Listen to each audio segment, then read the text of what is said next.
Et salut les amis, comment ça va? Je suis très heureux de vous retrouver pour une nouvelle vidéo entraînement. Cette fois-ci, on va s'intéresser à l'entraînement, à mon entraînement sur la perspective. Alors certains d'entre vous connaissent un peu la perspective, d'autres pas du tout. Et dans les deux cas, vous allez pouvoir suivre cette vidéo parce que je vais dessiner en direct. Donc vous pourrez mettre la vidéo à côté et dessiner en même temps. Dans cette vidéo, je vais vous donner les bases à répéter pour bien les mémoriser. C'est pas tout d'avoir compris une fois, d'avoir fait plus ou moins bien un premier dessin. S'entraîner, c'est la clé, la répétition c'est la clé pour bien mémoriser et en faire un réflexe après pour le reste de votre vie. Maintenant, moi je n'ai plus aucun problème pour tracer n'importe quelle perspective et c'est cool. Allez, on part direct, on va voir ensemble le module de base de la perspective parce qu'évidemment il y a des choses très complexes et il y a aussi des choses simples. Tout ça se fait d'abord avec un volume rectangle un petit peu comme celui-ci qui est en 3 dimensions. C'est très simple parce qu'on voit que les côtés, par exemple là c'est la largeur, là c'est la profondeur et puis là il y a la hauteur. Voilà les 3 dimensions qu'il y a à peu près dans tous les objets. Donc je vais vous faire un petit schéma pour que vous voyez bien, pour que vous notiez bien exactement ça sous forme de dessin parce que sinon c'est un petit peu compliqué. Allez, je vous fais une forme rapide. Vous voyez, je vous représente un volume rectangle, le même que celui que je viens de vous montrer. Alors, qu'est-ce qu'on a ici? On a donc, je l'ai dit, 3 dimensions.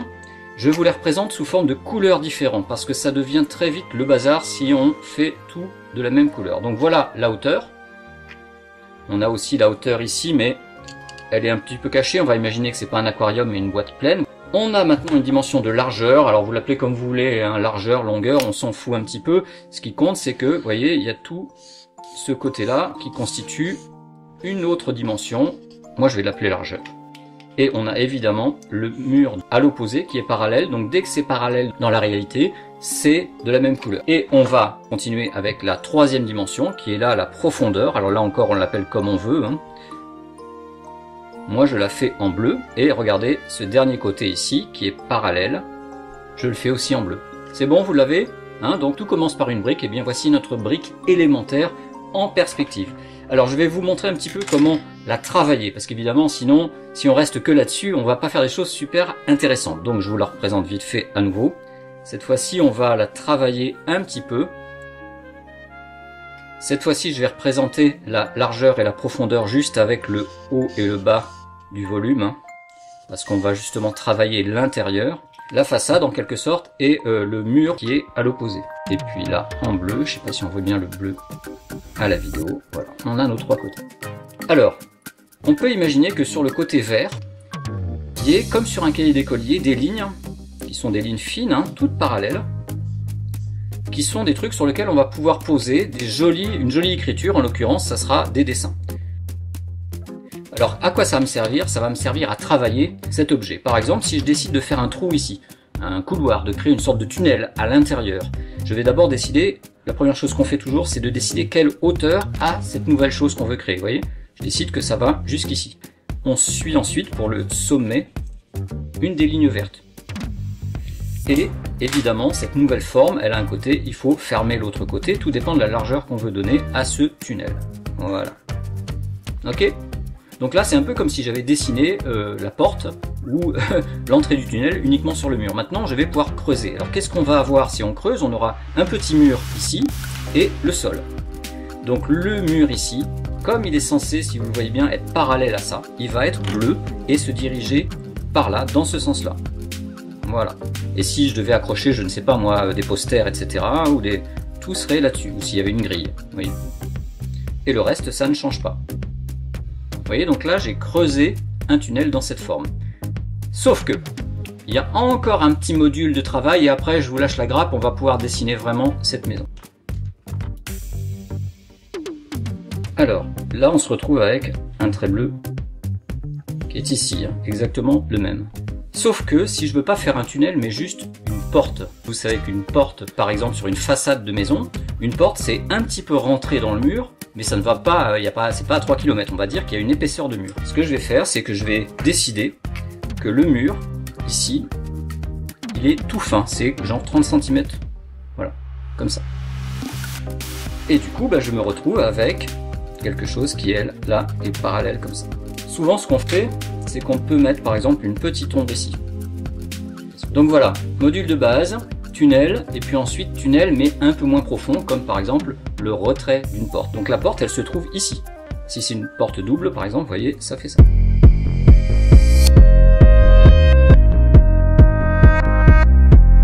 Moi je vais utiliser ces jolis feutres qui vous permettront de bien voir à l'image plein de petits détails. Je vais aussi rajouter un trait noir. Alors vous avez remarqué qu'il y a du rose, du rouge. Donc moi je vous invite sur cet exercice là, c'est de tracer un trait rouge un peu en hauteur, pas tout à fait au milieu de votre feuille, mais un peu en hauteur. Voilà, c'est ce qu'on appelle la ligne d'horizon. C'est le quatrième élément qui est absolument indispensable. Ça va nous servir à placer les points de couleur. Un point vert. Et ici, je vais tracer un point bleu. Alors à quoi servent ces points? Eh bien tout simplement, ça va être des points vers lesquels toutes les lignes, par exemple ici de profondeur, vont aller. Normalement, c'est comme une espèce de jet d'eau qui fait ça.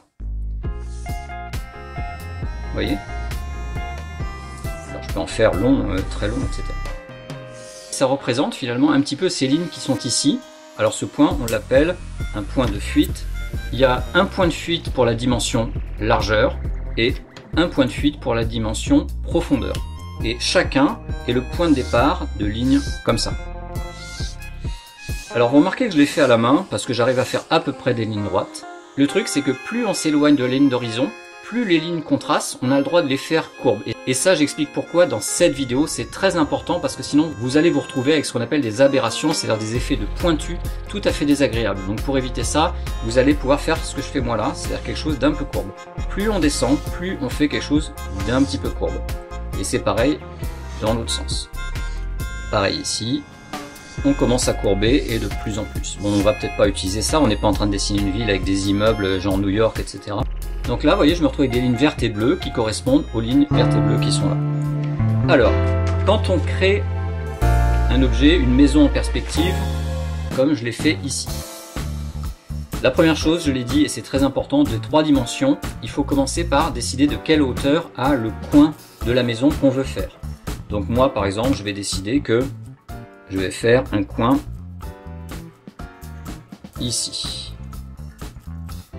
Vous voyez, donc je ne l'ai pas mis au milieu par rapport à la ligne d'horizon, je l'ai fait un peu descendant. Alors vous voyez que je l'ai fait coller à une ligne bleue, je fais ça. Et je fais ça. Maintenant ce qu'il faut c'est que je décide jusqu'où ça va. Là je décide de faire ça.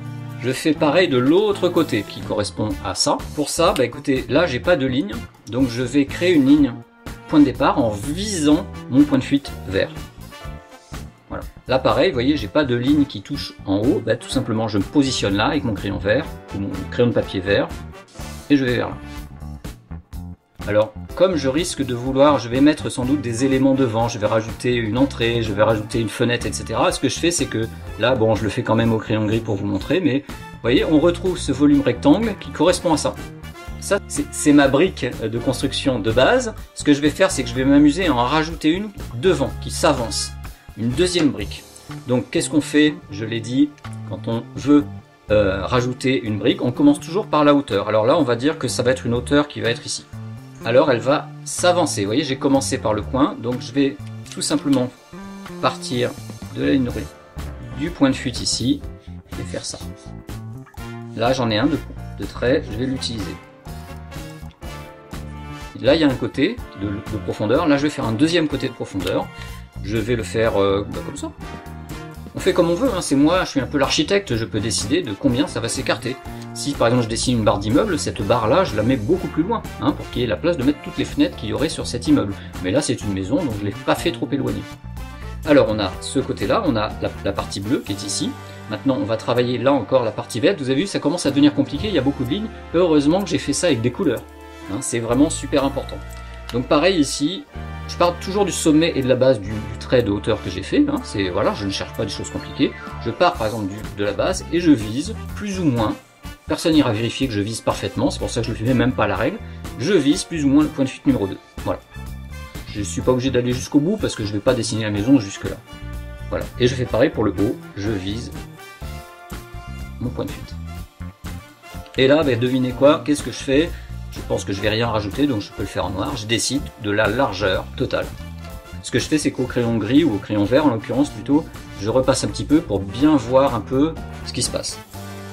Alors, le truc c'est que j'ai fait finalement ce côté-là et ce côté-là, vous voyez, côté de profondeur, côté de largeur. Il manque quand même quelque chose ici, c'est-à-dire ces deux traits là. Mais vous voyez, c'est bleu ici. Ça veut dire que quand on part de là, on a du bleu. Ça tombe bien, on a notre point de fuite. Donc qu'est-ce que je fais? Je pars du sommet et je vise.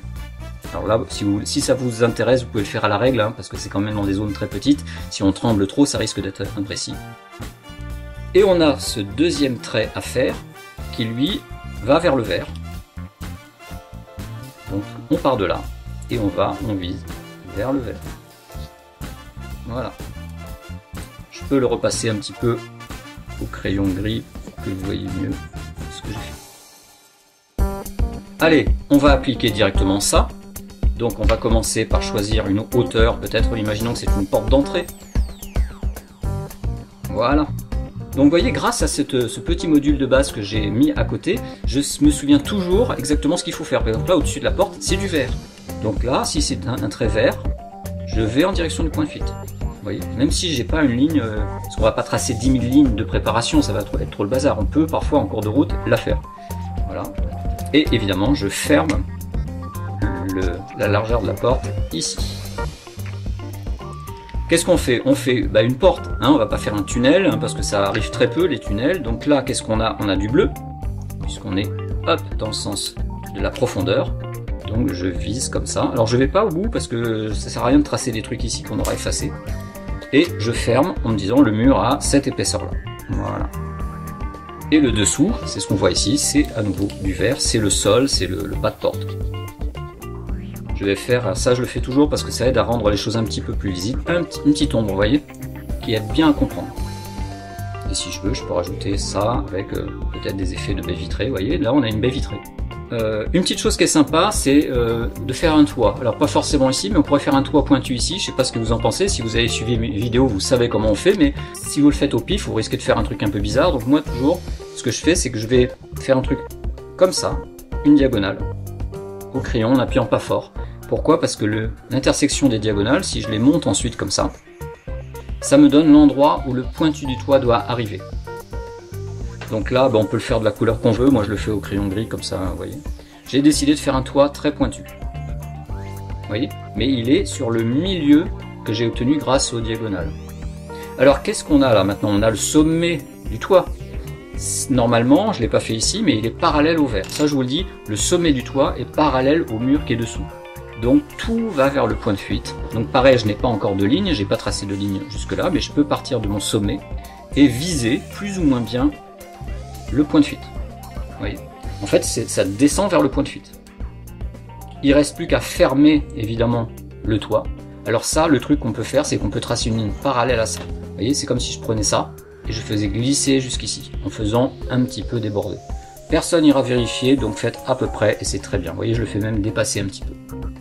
Là, maintenant, écoutez, j'ai une maison qui est assez chouette. Je me dis, tiens, ça serait pas mal qu'il y ait peut-être une petite porte d'entrée ici, ou une petite porte, je sais pas, pour les employés, par exemple, qui veulent aller faire une petite pause. Donc je décide de la hauteur de la porte. Je vais m'inspirer de cette hauteur-là, qui est une hauteur d'être humain normal. Je vais à peu près faire la même chose ici. On le fait au pif, hein, mais voilà. C'est sur le bleu, ça tombe bien, j'avais déjà une ligne bleue ici. Et je décide de fermer ceci.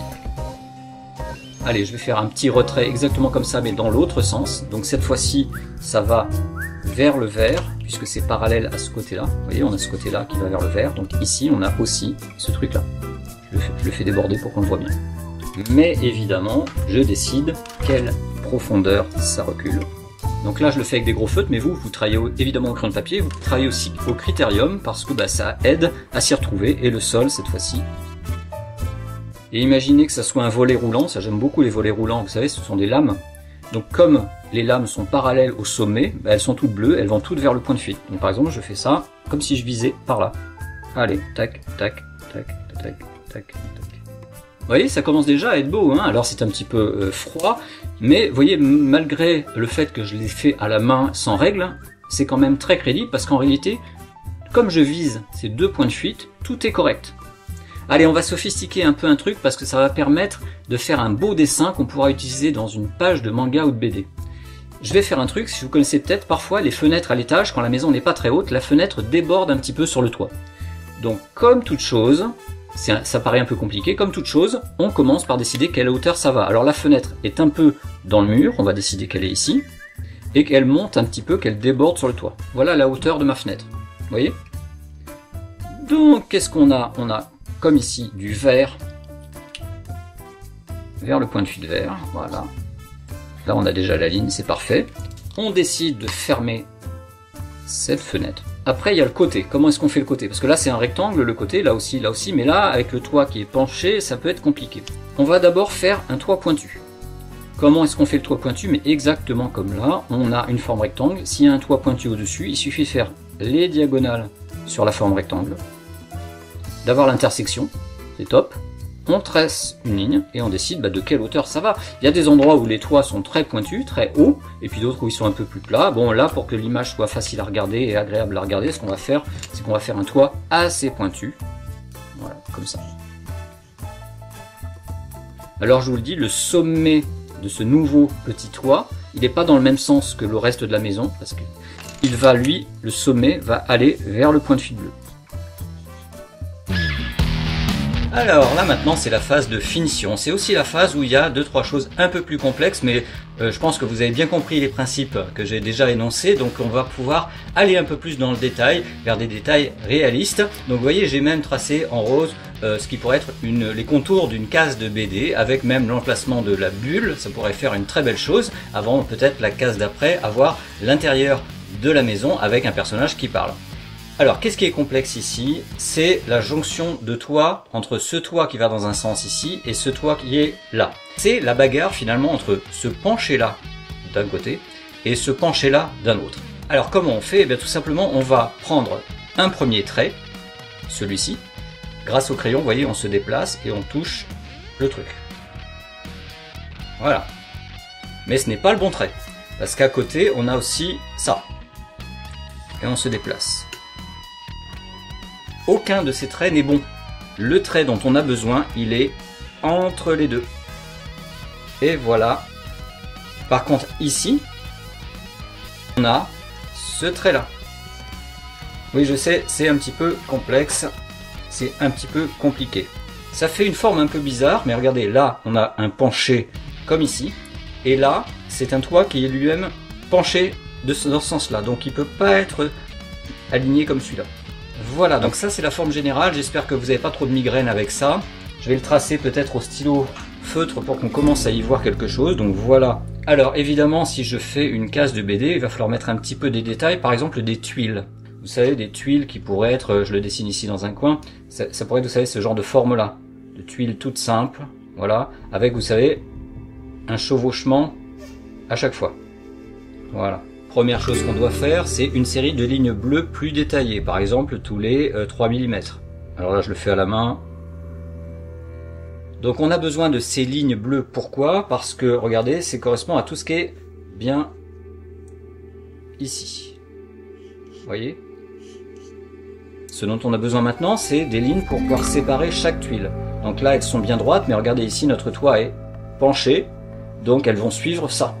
Donc je vais utiliser, tiens, je suis sur du rose, je vais utiliser du rose. Et ce que je vais faire, c'est que je vais faire des lignes parallèles comme ça. Voilà. Et donc je vais pouvoir maintenant poser sur une première ligne ceci. Je commence facilement, vous voyez, tac, tac, tac. Et la ligne du dessous, donc ça donne ça. Et ça. Ça. Et ça, c'est un petit peu ennuyant finalement, mais quand on a tracé des bonnes lignes, normalement, il n'y a aucun souci. Et puis là, on retrouve à nouveau la ligne rose de séparation.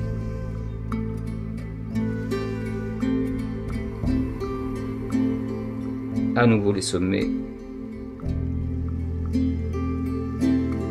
Alors personne vous demande de faire un truc parfait, parce que ne serait-ce que dans la réalité, les tuiles peuvent un petit peu danser, un petit peu bouger, et surtout si c'est une maison peut-être ancienne, vous voyez, si ça se passe au Moyen-Âge, ou au temps des chevaliers, bon bah les tuiles elles n'étaient pas forcément toutes régulières, toutes parfaites, toutes bien posées, voilà. Mais si c'est une maison neuve, il faut faire absolument, une maison moderne, il faut faire absolument comme ça. Voilà les amis, bon écoutez, là je vous lâche la grappe enfin avec la partie technique, la partie un petit peu géométrique. Je l'ai dit, c'est un entraînement de base dont le seul but c'est de vous faire apprendre durablement ces choses-là. Et après, évidemment, quand on le maîtrise, quand on l'a répété 3, 4, 5, 10 fois grand maximum, et bien après ce n'est que du plaisir parce que, bon là je vais passer l'image en accéléré, après on peut ancrer, on peut commencer à mettre des choses un peu plus artistiques, c'est-à-dire un peu plus irrégulières. Parfois on ne repasse pas tous les traits, parfois on met des ombres, parfois on met des petits détails, on se fait plaisir et c'est très souvent à l'ancrage comme je le fais ici. On peut suggérer des tuiles un peu vieillissantes, un peu sales, un peu de côté avec un peu de relief. On peut s'amuser aussi à dessiner plus en détail les fenêtres, les vitres, etc. Rajouter du bois, des effets.